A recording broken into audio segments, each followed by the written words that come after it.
Welcome back, ladies and gentlemen, to Enthador. I'm Marcus Aurelius, and this is Dwarf Fortress version 0.43, and this is the town of Foresthome. And a lot has happened at Foresthome. It is the 7th day of the 3rd month of the 164th year. But before we can get to all of the changes that have taken place, we are currently being attacked by a vile force of darkness.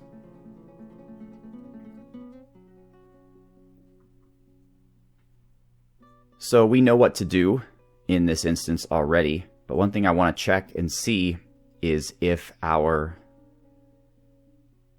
burrows are all set up. And they appear to be. So, okay, military, alert, danger. Next, we want our Marks dwarves. Let's go with the Bone Queen's bolts. Let's move them here. And Pete's butchers, we're going to move you... I guess here. It didn't work out incredibly well last time, just because there's not a lot of room here for them to shoot down. What I've thought of doing is building kind of a bridge right here, so the dwarves can stand on it and they'll have a lot more room to shoot, but only about, what would it be, 3 dwarves would be able to stand. Well, they can all stand on top of each other. I mean, I'll give it a try, we'll see, but not just yet. Alright, first of all, before we allow this battle to proceed, I'd like to introduce a number of new dwarves to the fortress. I think I have introduced these guys in green already. So if I haven't, I'm sorry, but you can read their names here. But we're going to go down and start with all of the blue, who I don't believe I have got to yet. Okay, so we have Weeblo, Octavian, Lord Stone the Faithful, Wuthheart, Krish, Grand Passo, Jack, Bashgor, Apple Runner, Dioff Copperhair, or Dayoff Copperhair, Bognar, Fidge, Captain Normality, Akkus, Gunthar Blackguard, Torvak, Nyx, Old Beardo, Spear Proxy, Dreos Deathhammer, Razuel, Shaloka, Combat, Dre, Grimdar, Dig Deeply Greedly, Dead Awesome, and Spallone Babugis Cooties. And because that's such a long name, I had to get rid of the last part. So the dwarf is actually Spallone Babugus. And those are our new dwarves. Let's profile one of them. 168.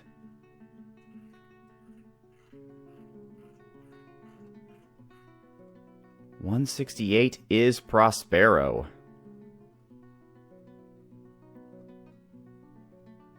Okay. Prospero is currently sleeping. Prospero is our leather worker.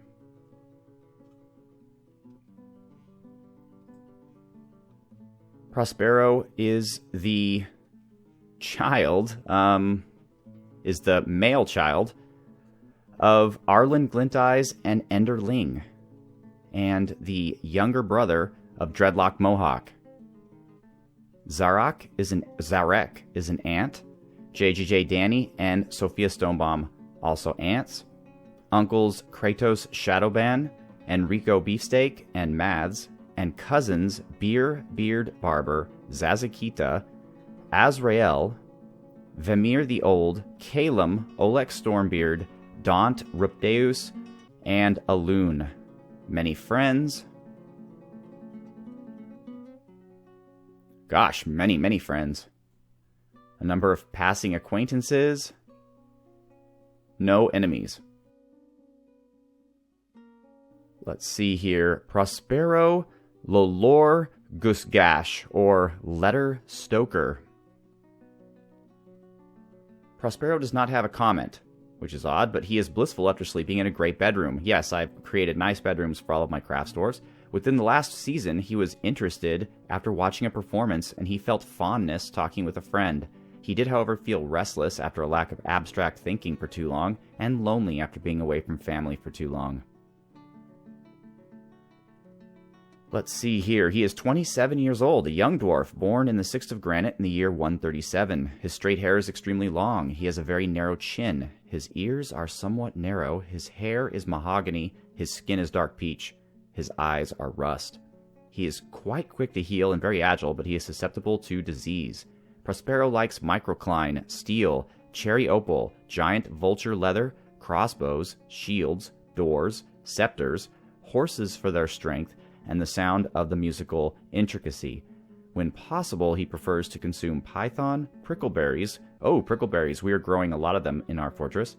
Dwarven ale, and cave wheat seeds. Oh, he likes the seeds, but not the actual cave wheat. Interesting.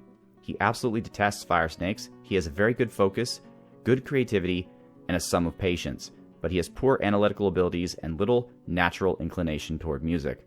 Now you see here, the reason why he's our leather worker is his good creativity, which apparently makes crafts better, from what I understand. And that is Prospero, our leather worker. Cool. Alright, let's take a look at this siege and see how it goes.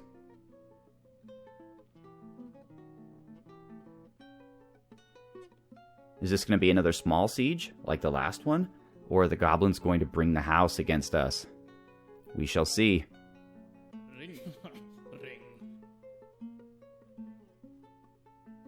It doesn't appear to be one of their larger sieges. But they do keep coming.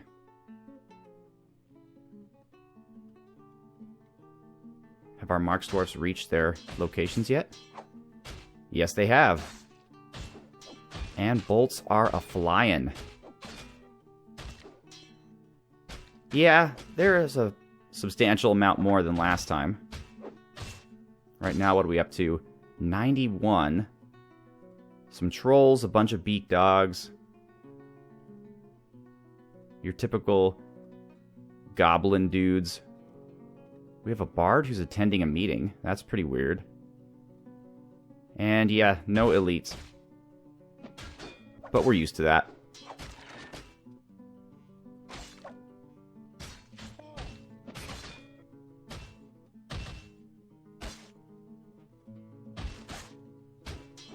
Alright. Looks like none of them are attempting to do any climbing. But why should they, when they apparently, from what they can tell, have an easy walk into our fortress?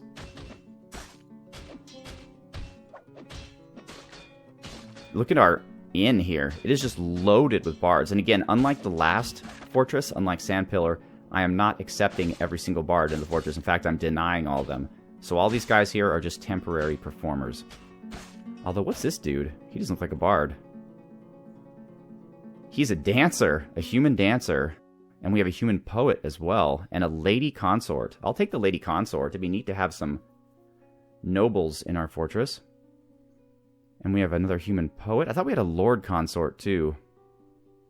Might be wrong about that, but I thought we did. Maybe not.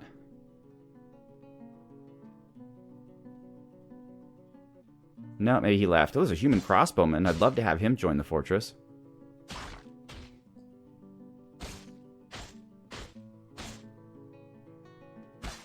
Alright, yeah, this looks to be a relatively minor siege.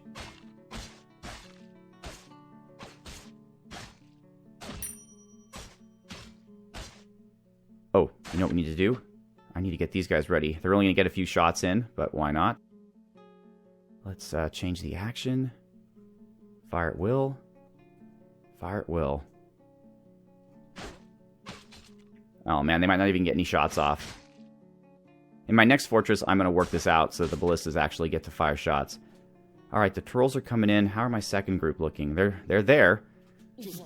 But the trolls are hugging the wall, see? So their shots aren't able to connect. Alright, so we're going to move the Stonehill Slayers, who are all elite. We're going to move them here. We should probably pull up this, but it's too late now, I think. And we're going to move Pete's Butchers someplace where they could be more useful, like here. Hopefully that'll help. We'll see. You know, just to give our guys a little bit of time. Let's see here. We want the outer silver gate to be pulled. I think that's what we want. Yeah, I think that's right.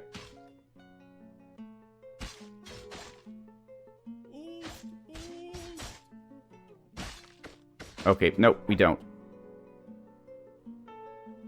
What just happened? Oh, stray war dog. Yeah, that's fine. That's bound to happen. But we have to stop. Oh, gosh. Let's cancel this task. It's too late now. We're just going to have to fight this one and see what happens. So far, so good. Someone is carrying their baby into battle. Who is that? Nomal Mistemble. Who is your Ingrimish Redbeard? Or Torfgan Stonefang? One of these two. What does the pink mean? Ingrimish Redbeard is one of our... Yeah, one of our military. Why the pink, though?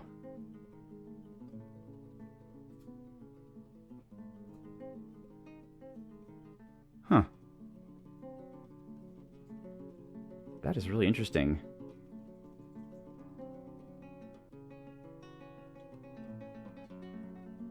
Did I do this wrong? There we go. Ingrimish Redbeard. What is your deal?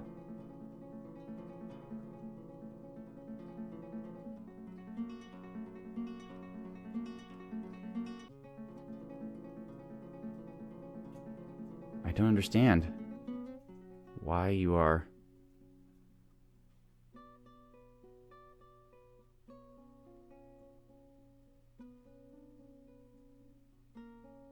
Yeah, you're in our squad, but you're just... Oh, shoot. Did I not... I was supposed to have changed all these guys' professions to their own name, but they still say unassigned. Gosh, that's my fault. Oh, wait, no, sorry. These aren't our actual guys. Those are the replacement guys. I got it. All right. Don't know why she's pink, but we'll deal with it. It'd be great if you guys would go back to your area, but it looks like you're not going to do that, so...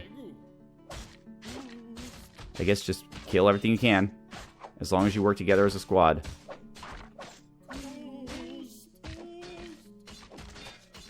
It doesn't appear we've lost anyone yet. Goblins are rushing in like crazy.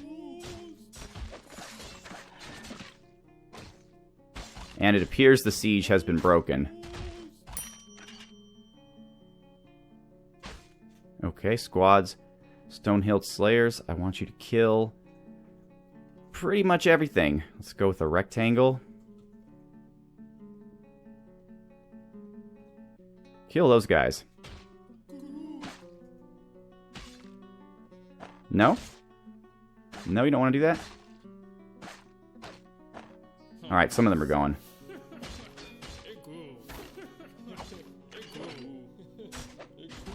Alright, so what we learned from this is that our defense setup is not great.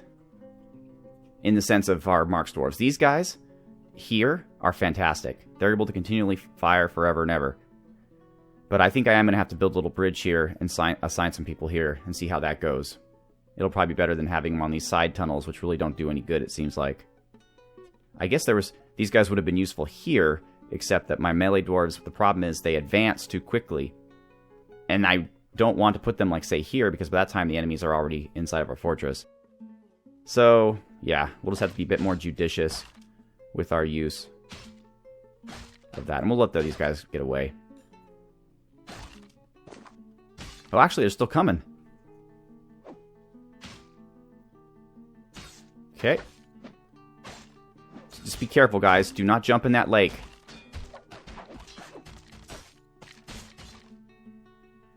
Cool, are we good? Alright, nobody jumped in the lake. That was ideal. Let's go to Civilization Inactive. Squads A and C are now off duty. And another siege was put to flight. Very good job. All right. So in the rest of this episode, let's talk about things that have changed. Well, first of all, we now have a loom. No, we don't want entertainment. We now have a loom, and that loom is the that loom is the... What the hell?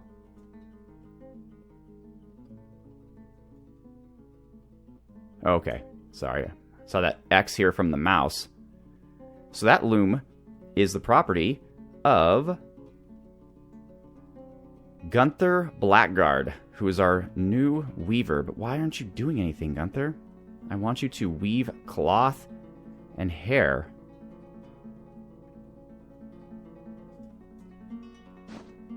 And then this is where our cloth and hair is. Ram wool. So mostly wool right now, some alpaca wool. And then this is going to be the bedroom. We're just not quite done with it yet. We have to build a roof.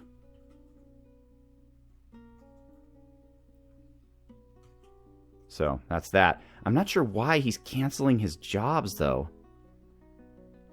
It might be because of the burrow. Yep. That's the deal. So we're going to add... No, that's not what I wanted. And delete. Yep. All right, we're going to define this burrow, and we're going to... I guess just add to it with... Yeah. All right. All right, we're going to have to keep an eye on this burrow, and then, of course, his bedroom once it's complete. You know, let's just take care of it right now in case we build more buildings, which is quite possible. I don't want the actual wall part to be in the burrow, though. Okay. And... Excellent. Alright, let's see actually if we have... Yeah, see, we need... Well, this doesn't have to be part of the burrow, but... Well, okay. We're fine here. Alright, so let's show what's happened. So we have our loom, as I mentioned, but no loom would be useful if we didn't have a source of wool. So now we have 2 farmers' workshops here. Oh, for crying out loud. So this is our milker's workshop. So it's supposed to always have milk going. Even if there aren't anything to milk, I still want it to have the job there. Anyways, okay, so this is our milk workshop, and this is our shearing workshop. And the homes for our milker and shearer are up here. So our shearer is Krish, and our milker is Lorcan Fury, who is married to Dwarfy the Dragon, so they share the home. These are all wood homes. We're currently... I've had about 10 of our unassigned dwarves assist in the farming. Now, there's one real pain in the ass with regards to outdoor farming, and that is that any patch of ground that has stone instead of dirt can't make a plot. So I was lucky enough to be able to make all these are all long horizontal plots, but there wasn't enough room for here, and I'm pretty much done because if you look here, if I wanted to build another plot over here to the right, there's just nothing doing. It sucks. Like, as you can see here, this one has this hole here. This one has 2 holes. So it's just a miserable farm. This one would work, but I'd have like 1 line of farm. So what I might do is I might do it because I think these are still connected. So if I make it like here, for example, these won't be 3 different plots. This will all be 1 plot. And I can just grow some stuff that we don't have that many seeds for. But it's just going to look ugly. I wanted to see huge rows of fields, and I can't see that, and that makes me sad. But that's life. And here are our pens made out of wood fortifications. This is our sheep, alpaca, and llama pens. All 3 of those animals can be both sheared and milked, so we're going to be raising them all here. And down here we have our war pen. So we have our dogs, of course, but also any other animal that can be trained for war. I think we currently have a war bobcat, some more grizzly bears. No. And a war... Is that a tiger? That's our war bobcat and our war giant leopard. That's right. Excellent. So that reminds me, though, we need a new war dog up here. Why are you carrying a ballista arrow all the way over here. That's odd. So let's make this war dog the 1. And we have to, I think, make sure that that war dog is no longer assigned here. Or I guess we don't. I guess they fixed it. Neat. Alright. So that war dog will go over there. Our military dwarves will continue to spar. Now, nothing that we killed in that battle was notable, so it's not going to give anybody a name, but still, that was a fun little battle. I built our stone storage area, as I mentioned. Bottom floor is diorite, because that's where we get our blocks from. Then we have schist, which is where we make our crafts from. What are you all doing up there? The pyramid, as you can see, is begun, but it is a labor of love, man, because it is so hard. And I'm still not sure it's going to look exactly as I want. But it appears what's happening is they're taking a shortcut up the pyramid. So instead of walking down here, they're taking this shortcut. I don't know if I like that. So this floor here is going to be the dining hall. We're still working on it. I've got the pump working well. As you can see here, it's... Oh, the Aplos liaison's here. As you can see, the pump is working. We have filled this square with... Okay, thanks, guys. Stop bugging me. We filled this with water. So everything's ready to go. I had to remove the water wheel to make it work perfectly, but it's all set and good to go. Currently turned off until we're done. So let's talk about our farms real quick.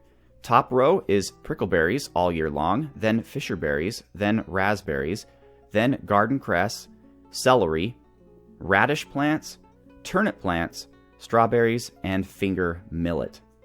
Now there's other items that we have more seeds for, but for one reason or another they cannot be grown in this climate or environment. So these are the items that we have the most seeds for in storage. And of course our seed storage remains down here. And yes, so I talked about our stone. We have diorite, schist, and cobaltite, and then a free floor for whatever. Put some statues at the top just for fun. This building here is new. This is a new mason's workshop because we were producing blocks too slowly. So we have a new mason's workshop and bedroom, and our new mason is Wuthart, who actually had a mood right upon entering the fortress and became a legendary Neberitos was found dead.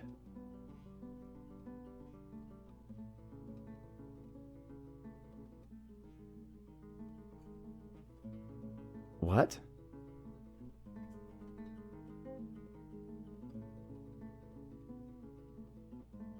I don't see his name here. Why would Neberitos die?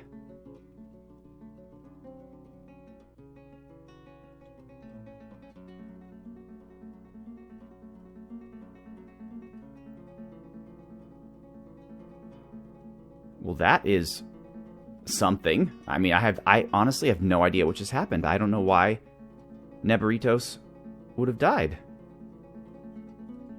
Is this recent? No.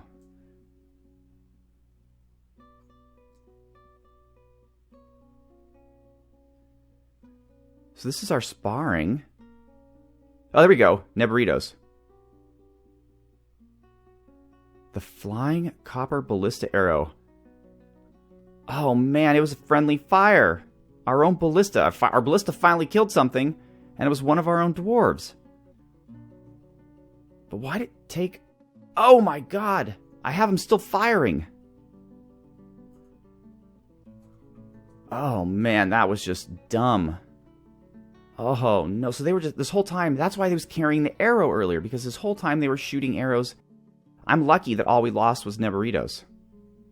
We could have lost hundreds of dwarves. Oh. Wow. And all these guys probably got hit, right? So they're all probably injured or whatnot. It's a good thing we have a good hospital. Dang. I'm sorry, Neberitos. That was just pure foolishness on my part. Oh, man. Dang. That sucks.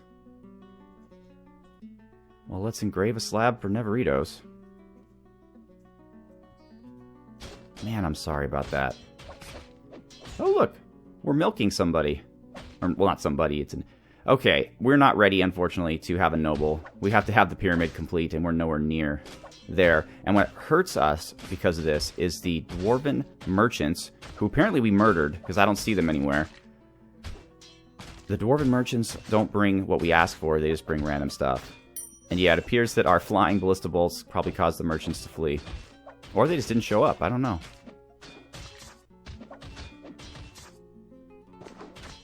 But I can't think of anything else new. There's our loom. But I mean, are we still not weaving? Because that is a problem. Yeah, what the hell? We have plenty of, and this gives to the loom. We have plenty of wool. So why are you so against weaving?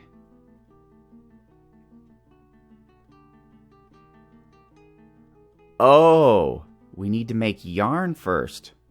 We don't have any wool hair yarn. We just have wool and hair. Well, how the hell do we make yarn?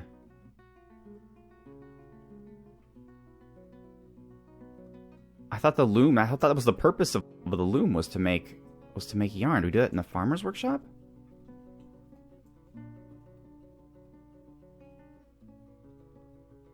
Ah, yeah, spin thread. There it is. Well, that's my problem. So I think I'm going to leave this district be with just our direct from nature stuff. So I'll probably build a spinner's workshop right here. So I'll put a farmer's workshop, assign it to a spinner, and make a spinner there. And I'll have to move. In fact, it's probably best if, yeah, I'll have to move the stockpile. Oops. I'll have to move the stockpile here of random wool to wool yarn. Man, there's so many steps. Alright, but that's fine. That's my mistake. I understand. I understand what's going on. Alright, so for the screenshot, let's take a look at the whole fortress.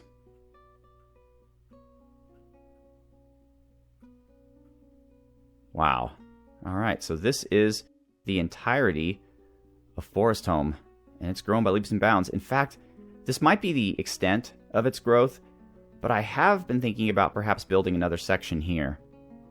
Like kind of a square out here, so there'll be like a gap in the middle. I don't want to build it all the way around to here because that gets in the way of our painstakingly created defenses, but maybe just a part that goes like that. I mean, it won't be shaped perfectly rectangular, but this will give us a bit more space so that we can perhaps create a pen for named animals, which we currently still have down here, or some more room for farms. If we did that, I would probably disable this wall, which would be hard to do because I'd have to obviously disable both levels of it. But look at all the trees. You can see how we're just this little oasis of not forest in the middle of this giant forest, which is why we're called Foresthome. But anyway, this is Foresthome, ladies and gentlemen. Once again, I'm Marcus Aurelius. I'd like to thank you very much for watching. Have a good one.